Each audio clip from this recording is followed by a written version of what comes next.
अस्सलाम वालेकुम everyone. Ayaz virtual academy Pakistan. जैसा कि आपको पता है कि हमने जूनियर साइंस टीचर के लिए ऑनलाइन प्रिपरेशन क्लासेस का आगाज कर दिया है और हमने कल वाले लेक्चर में जूनियर साइंस टीचर का सिलेबस डिस्कस किया था और आज के लेक्चर में हम जूनियर साइंस टीचर का सबसे बड़ा पोर्शन यानी कि साइंस वाला पोर्शन स्टार्ट करेंगे। और साइंस वाले पोर्शन में आपको पता है कि जूनियर साइंस टीचर के साइंस वाले पोर्शन में टोटल जो नंबर ऑफ एमसीक्यूज आते हैं वो 40 एमसीक्यूज आते हैं। तो ये सबसे बड़ा और इम्पोर्टेंट सेक्शन है डिस्कशन के लिए और 40 एमसीक्यूज मोस्ट इंपॉर्टेंट है आपके सिलेक्शन के लिए। तो चलिए हम शुरू करते हैं साइंस का सिलेबस। अब साइंस के सिलेबस में सबसे बेसिक जो क्लास की साइंस है वो 4th क्लास की साइंस है। तो हम इस कोर्स में 4th क्लास की साइंस से डिस्कस करना स्टार्ट करेंगे और मैट्रिक क्लास तक जाएंगे और सारे सब्जेक्ट्स हम डिस्कस करेंगे। तो चलिए शुरू करते हैं 4th क्लास की साइंस का चैप्टर नंबर 1। तो देखिए हमारे पास जो 4th क्लास की साइंस है उसमें ये टेबल ऑफ कंटेंट्स गिवन है जिसमें टोटल जो चैप्टर्स हैं वो 10 चैप्टर्स हैं। उन 10 चैप्टर्स में से 3 अहम सेक्शंस हैं। तो देखिए आगे चलकर ये फर्दर डिवाइड हो जाते हैं फिजिक्स में, केमिस्ट्री में और बायोलॉजी में। तो 8th क्लास तक फिजिक्स, केमिस्ट्री और बायोलॉजी सारे इकट्ठे होते हैं, एक बुक के अंदर होते हैं और आगे चलकर 8th के बाद ये फर्दर डिवाइड हो जाते हैं अलग अलग सब्जेक्ट्स में। तो यहाँ पर जो हमारे पास यहाँ पर जो हमारे पास चैप्टर्स मौजूद है उनमें से कौन कौन से चैप्टर्स हैं तो चलिए हम देखते हैं। यहाँ पर जो है हमारे पास ये चैप्टर पहला और इसी तरह से यहां से लेकर यहां तक जो भी चैप्टर्स हैं हमारे, अगर मैं आपके लिए ये सिलेक्ट कर लूं तो इधर से लेकर इधर तक जो भी हमारे चैप्टर्स हैं 3 चैप्टर्स और ये चौथा ये भी शामिल है इसमें। तो ये 4 जो चैप्टर्स हैं ये आते हैं बायोलॉजी में। ये किस में आते हैं? ये आते हैं बायोलॉजी में। उसके बाद जो चैप्टर नंबर 5 है ये केमिस्ट्री में आता है, केमिस्ट्री में आता है, सही। उसके बाद जो हमारे पास बाकी जो भी चैप्टर्स हैं ये सारे चैप्टर्स 6, 7, 8 ये सारे फिजिक्स में शामिल हैं। ये सारे देखें 6 से लेकर 10 तक जो है ये सारे फिजिक्स के चैप्टर हैं। आपको चैप्टर के नेम से पता चल रहा होगा लेकिन बेसिक फिजिक्स है। तो देखिए हमारे पास हम शुरू करते हैं चैप्टर नंबर 1 से। चैप्टर नंबर 1 जो है वो बायोलॉजी का चैप्टर है और ये किसके बारे में है तो चलिए शुरू करते हैं। चैप्टर नंबर 1 है आवर बॉडी। आवर बॉडी, तो आवर बॉडी जो है इसमें हम क्या करेंगे, हमारी बॉडी के डिफरेंट पार्ट्स डिस्कस करेंगे और एक एक पार्ट को समझेंगे और उसकी क्या फंक्शनैलिटीज है और कौन से एमसीक्यूज उधर से आपके जेएसटी के टेस्ट में आ सकते हैं। तो हमारी जो बॉडी है वो डिफरेंट पार्ट्स की बनी हुई है और सारे पार्ट जो है वो टुगेदर वर्क करते हैं और उसी वजह से हम क्या है जिंदा रह सकते हैं। अगर कोई भी पार्ट हमारा फेल हो जाए तो ये क्या होगा कि हम जिंदा नहीं रह पाएंगे। तो हमारे लिए सारे पार्ट्स की जरूरत पड़ता है, सारे पार्ट्स मिलकर हमें जिंदा रहने में मदद करते हैं। तो उसके बाद जो हमारे पास यहाँ पर है कुछ क्वेश्चंस है कि आपने कभी सोचा है कि हमारी बॉडी जो है वो किस तरह के पार्ट से बनी हुई है और वो किस तरह से काम करते हैं और हमारी फिंगर्स कैसे मूव करती हैं, हमारी आईज कैसे ब्लिंक करती हैं, हम कैसे सांस उठाते हैं और हमारी हर बॉडी का जो पार्ट है वो किस तरह से फंक्शंस परफॉर्म करता है। तो ये हम इस चैप्टर में देखेंगे। तो चलिए शुरू करते हैं। तो सबसे पहला जो यहाँ पर हमारे पास टॉपिक है वो है, चलिए हम देखते हैं, वो है मेजर बॉडी पार्ट्स। तो मेजर बॉडी पार्ट्स में जो है हमारे पास जो ह्यूमन बॉडी है वो मैनी पार्ट्स की बनी हुई है, जैसे कि nose, leg, heart, liver, lungs और भी बहुत सारे पार्ट्स मौजूद हैं और वो सारे मिलकर क्या करते हैं, वर्क करते हैं हमें जिंदा रहने के लिए। और ये सारे पार्ट्स जो है एक दूसरे के साथ क्या होते हैं, कोऑर्डिनेशन में होते हैं। क्या होते हैं भाई, कोऑर्डिनेशन में होते हैं। अगर इनका कोऑर्डिनेशन टूट भी जाए तो क्या हो जाएगा, फिर हमारी उसी वक्त डेथ पॉसिबल हो जाएगी और रहना मुश्किल हो जाएगा। तो देखिए हम डायग्राम की मदद से अगर ये सारी चीजें देखें तो यहां पर एक बहुत खूबसूरत डायग्राम दी हुई है। इस डायग्राम को आप गौर से देखें। मैं आपके लिए थोड़ी जूम कर लेता हूं, थोड़ा ज्यादा जूम हो गया तो थोड़ा इसको कम करते हैं। तो देखें यहां पर जो है, यहां पर ये बॉडी है, ये हमारी बॉडी है। इसमें देखें, इसमें बहुत सारे पार्ट्स मौजूद हैं। तो हम हर एक पार्ट्स को देखेंगे। देखिए हमारी जो बॉडी है उसमें पार्ट्स की दो अक़सामें होती हैं। यहां पर आप देख सकते हैं पार्ट्स की दो अक़सामें। एक हमारे पास जो है इंटरनल पार्ट्स है, इंटरनल पार्ट्स, और दूसरे जो है एक्सटर्नल पार्ट्स है, बॉडी के एक्सटर्नल पार्ट्स जो बाहर की तरफ है, जो हम देख सकते हैं वो सारे एक्सटर्नल हैं।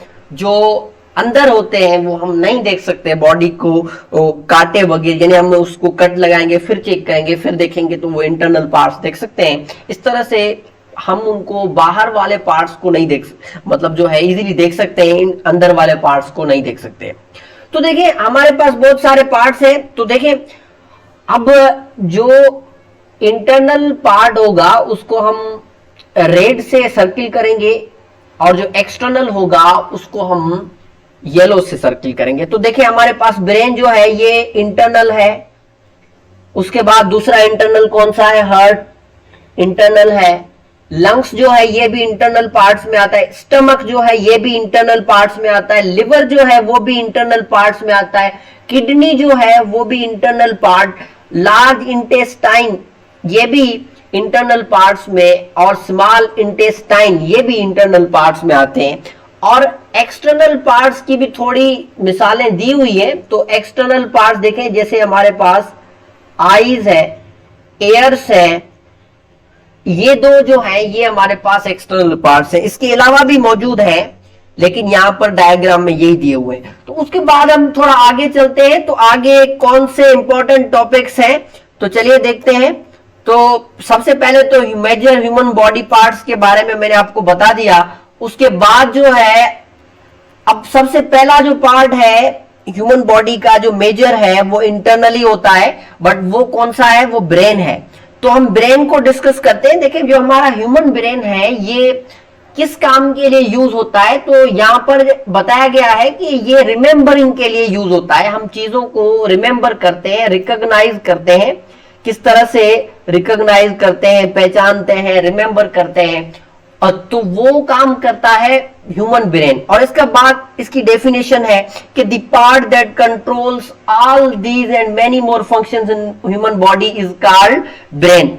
कि अगर एमसीक्यूज आ जाए कि वो पार्ट जो कंट्रोल करता है ऑल दीज और मेनी मोर फंक्शंस, बहुत सारे फंक्शंस को कंट्रोल करता है, तो उस पार्ट को क्या कहते हैं, तो उस पार्ट को हम कहते हैं ब्रेन कहते हैं। तो ये मोस्ट इंपॉर्टेंट एमसीक्यूज है जो यहां से आपका आ सकता है। अगर वो जेएसटी की टेस्ट में आप बैठे, आपके पास ये एमसीक्यूज आ जाए तो आपको घबराना नहीं है, आपको ब्रेन को क्लियर करना है, सही। उसके बाद जो है हमारे पास जो ब्रेन है ये सेंट्रल कंट्रोल सिस्टम होता है हमारी बॉडी का, यानी बीच वाला एक ऐसा हिस्सा जो सारे हिस्सों पर कंट्रोल करे।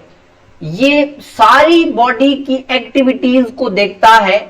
जैसे कि देखना एक एक्टिविटी है, आप कैसे देखते हो, वो थ्रू ब्रेन के थ्रू जो है आप देख सकते हो। अगर उसके बाद हेयरिंग है, सुनने को कंट्रोल करता है, थिंकिंग को करता है, फीलिंग को करता है, रिमेंबरिंग को करता है।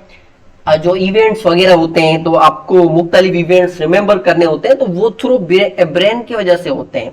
इसके अलावा जो है ब्रेन जो है थिक बोन्स के बीच में पड़ा होता है, उनको क्या कहते हैं, स्कल कहते हैं। जो आपकी खोपड़ी है उसको आप क्या कहते हैं, उसको मेडिकल की लैंग्वेज में हम कहते हैं स्कल कहते हैं, साइंस में उसको क्या कहते हैं, स्कल कहते हैं।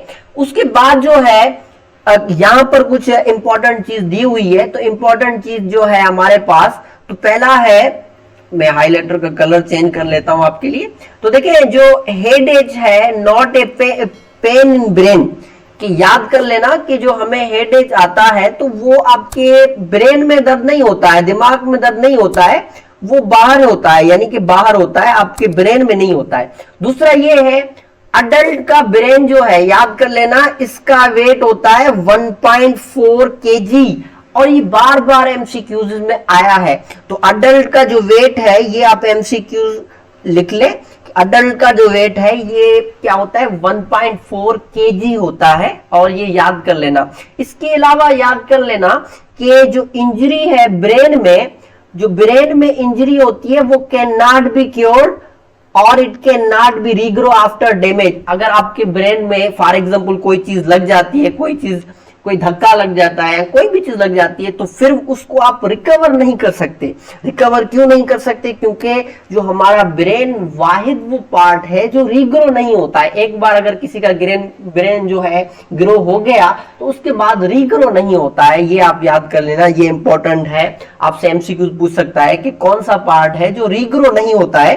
तो आपको कौन से ऑप्शन को टिक करना है, ब्रेन वाले ऑप्शन को टिक करना है। उसके बाद नेक्स्ट जो है, नेक्स्ट टॉपिक की तरफ आते हैं। तो नेक्स्ट कौन सा टॉपिक है इधर, नेक्स्ट टॉपिक है स्टमक।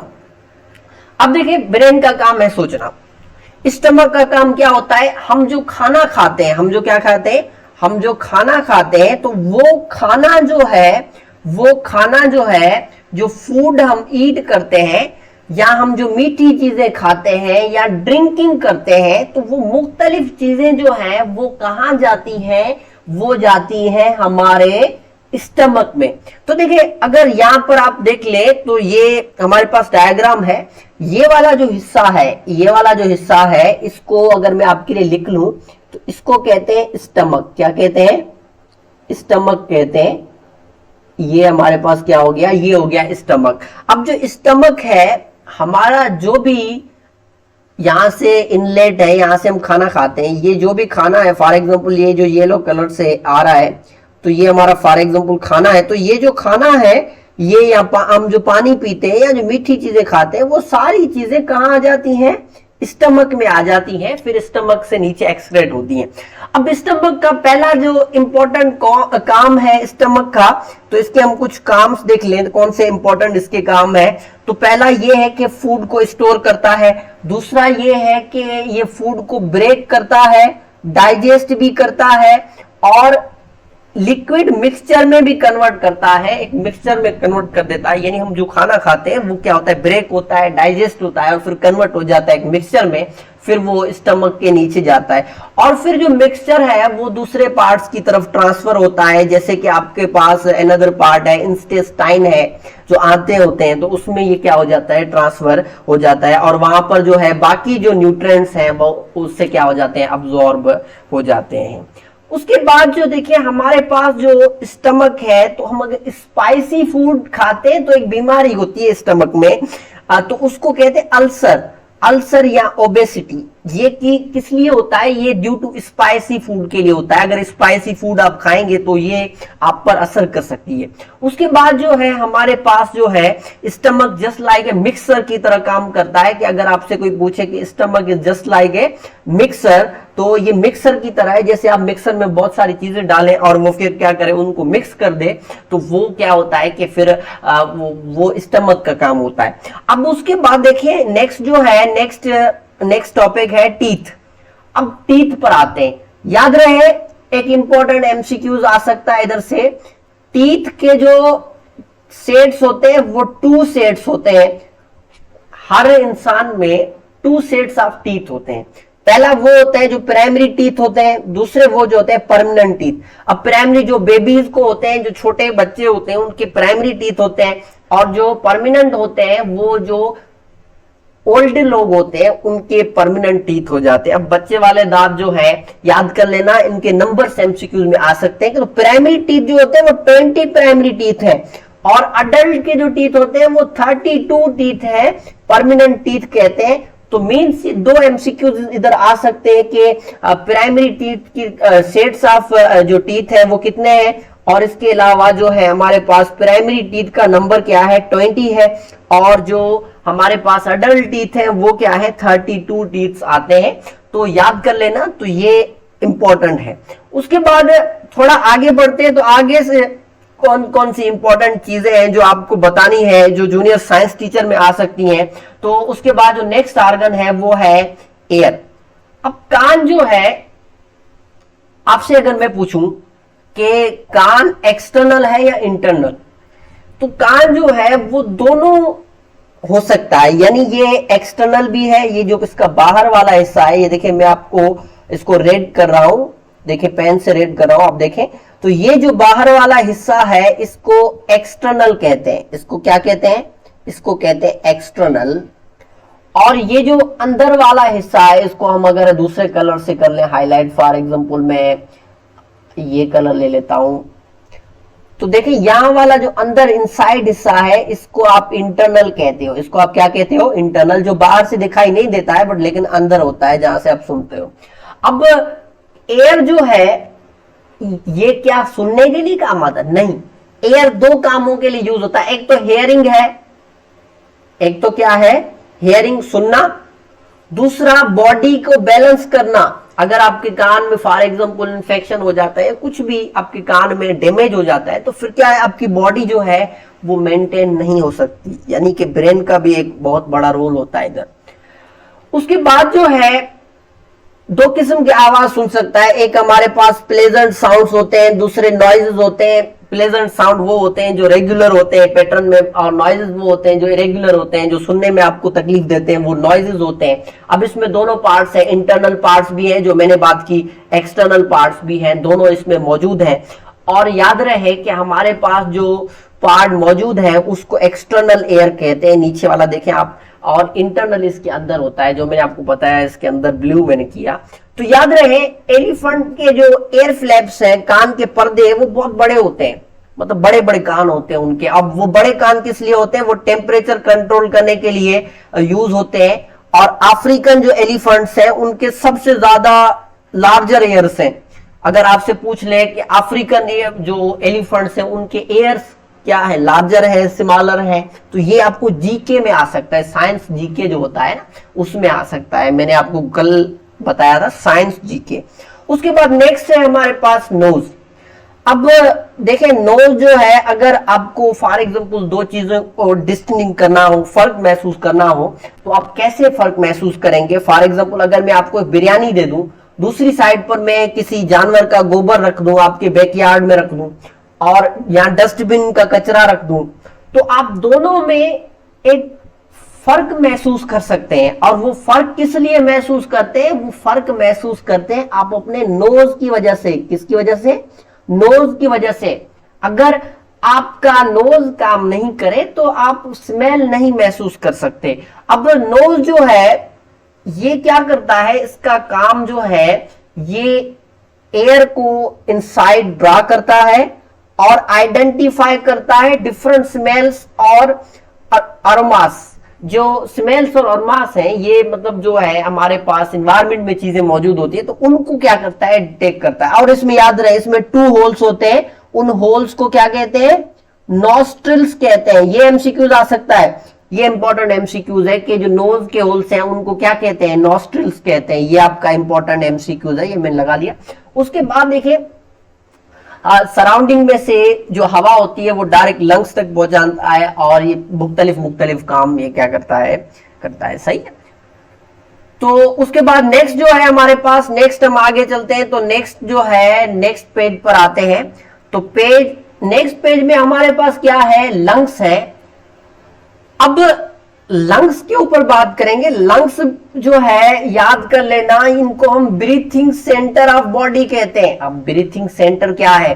सांस लेने वाला सेंटर, सांस लेने वाली जगह जहां से आप ब्रीथ करते हो। ब्रीथिंग मीन्स सांस लेना। तो हमारे जो लंग्स हैं उनसे हम ज्यादा तौर पर क्या करते हैं? ब्रीथ करते हैं, सांस लेते हैं। और ये इनका शेप कैसे होता है, इनका शेप होता है सॉफ्ट स्पॉन्जी लार्ज बलून। अब ये लार्ज बलून की तरह है, देखिए यहां पर मैं आपको दिखा दूं, ये देखिए आपको बलून की तरह दिखाई दे रहे हैं, जैसे हमारे पास बलून होते हैं ना स्पॉन्जी बलून, उनकी तरह जो है इन लंग्स का शेप है। अब लंग्स में से इंपॉर्टेंट एमसीक्यूज कौन सा आ सकता है, तो याद रहे ये केज में प्रोटेक्टेड होते हैं, उस केज को कहते हैं भाई, उसको कहते हैं rib cage. This cage is called the rib cage, protected by cage of bones, this cage is called rib cage. तो रिब केज जो है ये आपका एमसीक्यूज है, ये आपका क्या है, एमसीक्यूज है। अगर आपसे कोई पूछे कि वो लंग्स जो है, लंग्स वो एक केज में महफूज है, उस केज को क्या कहते हैं, तो उस केज को कहते हैं रिब केज। नेक्स्ट सेशन में मैं आपको एक एक एमसीक्यूज करवाऊंगा इस चैप्टर का, और एक टेस्ट होगा जो आपको हेल्प करेगा। उसके बाद जो देखिए हमारे पास जो है, याद रहे इसमें दो काम होता है, एक इनहेल्ड होता है, दूसरा एक्सहेल होता है। अब इनहेल में जो है ये जो गैस हम लेते हैं उसको कहते हैं ऑक्सीजन, उस एयर को क्या कहते हैं, ऑक्सीजन कहा जाता है। जब हम ब्रीथ करते हैं तो ऑक्सीजन अंदर जाती है नोज के थ्रू, और नोज के अंदर कुछ बाल्स होते हैं, हेयर्स होते हैं, और उन हेयर का काम क्या होता है, वो कचरे को उधर रोकते हैं। यानी अगर आपने कभी सोचा हो कि हेयर्स जो है उनका तो काम नहीं है, काफी लोग कट कर लेते हैं, तो लेकिन उनका काम इंपॉर्टेंट है। वो क्या करते हैं, वो डर्ट को क्या करते हैं, वहां पे रोकते हैं और अंदर जाने से रोकते हैं, स्टॉप करते हैं, हमारे लंग्स की हिफाजत करते हैं। उसके बाद जो नेक्स्ट है हमारे पास, देखें लंग्स में नेक्स्ट पेज की तरफ जाते हैं। देखें अब हमारे पास ये है, इसमें दो प्रोसेसेस है। एक प्रोसेस जो है वो है एक्सहेलेशन, ये वाला प्रोसेस देख लें, ये वाला प्रोसेस जो है ये है एक्सहेलेशन, दूसरा है इनहेलेशन। अब इनहेलेशन का मतलब है इनहेल करना, इनहेल करना। अब इनहेल का मतलब है जो हमारी ऑक्सीजन है वो नोज से जाएगी, नोज से जाएगी लंग्स की तरफ, नोज से लंग्स की तरफ जो जाएगी तो उसको कहते हैं इनहेलिशन, दैट इज इनहेलिशन। अब एक्सहेलिशन इसका बिल्कुल अपोजिटिव है, एक्स मतलब appositive of exhale, means appositive of inhale. तो एक्सहेल में क्या है, जो लंग्स से एयर है, जो लंग्स में गैस मौजूद है वो जाएगी नोज तक, यानी और नोज से बाहर जाएगी, सही है। तो देखिए हमारे पास इसमें कुछ सिस्टम है। अब सिस्टम में क्या है कि ये लंग आ जाता है और ये रिब्स कहते हैं इनको, इनको डायफ्राम कहते हैं। अब रिब्स का काम क्या होता है, जैसे हम ऊपर सांस लेते हैं तो ये खुल जाती है, और जब हम नीचे लेते हैं तो ये क्या हो जाती है, ये बंद हो जाती है। तो मतलब ये ऊपर नीचे होती है, एक सिस्टम है जिसकी मदद से जो है हमारे जो फेफड़े हैं, हमारे जो लंग्स हैं वो काम करते हैं। अब याद रहे इसमें एक इंपॉर्टेंट एमसीक्यूज है, वार्म एयर जो इंटर्स होती है, विंड पाइप उसको क्या कहते हैं, उसको कहते हैं ट्रेचिया। ये बड़ा इंपॉर्टेंट एमसीक्यूज है कि जो वार्म एयर इंटर होती है जिस होल से, तो उसको क्या कहते हैं, उसको कहते हैं ट्रेचिया। ये आपका एमसीक्यूज हो गया। उसके बाद एक हम दूसरा एमसीक्यूज आपके लिए ले लेते हैं। दूसरा एमसीक्यूज ये है कि ट्रेचिया फर्दर डिवाइड होता है दो ट्यूब्स में, उन ट्यूब को क्या कहते हैं, ब्रोनिकल ट्यूब्स। अब ब्रोनिकल ट्यूब्स जो है वो डिवीजन ऑफ ट्रेचिया है। अब जो ट्रेचिया है उसमें से दो हिस्से बनते हैं, और वो दोनों जो हिस्से हैं वो अलग-अलग फेफर्स में जाते हैं, हमारे जो लंग्स हैं उनमें इंटर होते हैं, सही है। उसके बाद हम नेक्स्ट आगे चलते हैं, आगे क्या मौजूद है तो चलिए देखते हैं।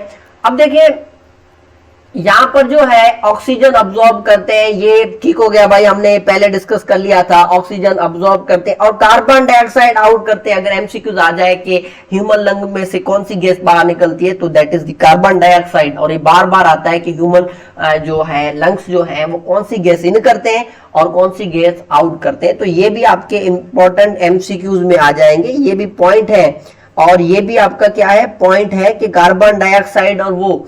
उसके बाद नेक्स्ट जो है बीमारियां कौन सी आती है? दो बीमारियां होती है, एक अस्थमा हो जाती है, दूसरा लंग कैंसर हो जाता है। दी दो डिसऑर्डर्स हैं हमारे लंग्स में, जो हमारे लंग्स को जो है काम करने से रोकते हैं और सांस लेने से रोकते हैं। अब इनमें क्या है, इनके रीजन जो है, इनके रीजन पॉल्यूटेड एयर और स्मोकिंग है। अगर स्मोकिंग वगैरह करोगे तो ये आपके साथ हो सकता है। Thank you very much. सब अगर आपने हमारे चैनल को सब्सक्राइब नहीं किया है तो अभी सब्सक्राइब कर दीजिए, और अगर आपने हमारे फेसबुक पेज को फॉलो नहीं किया है तो लाजमी फॉलो कर दीजिए। आपको ऐसे इंटरेस्टिंग और जेएसटी प्रिपरेशन रिलेटेड एमसीक्यूज और ये सारे गाइड बुक्स मिलेंगे। Thank you very much. Ayaz virtual academy Pakistan.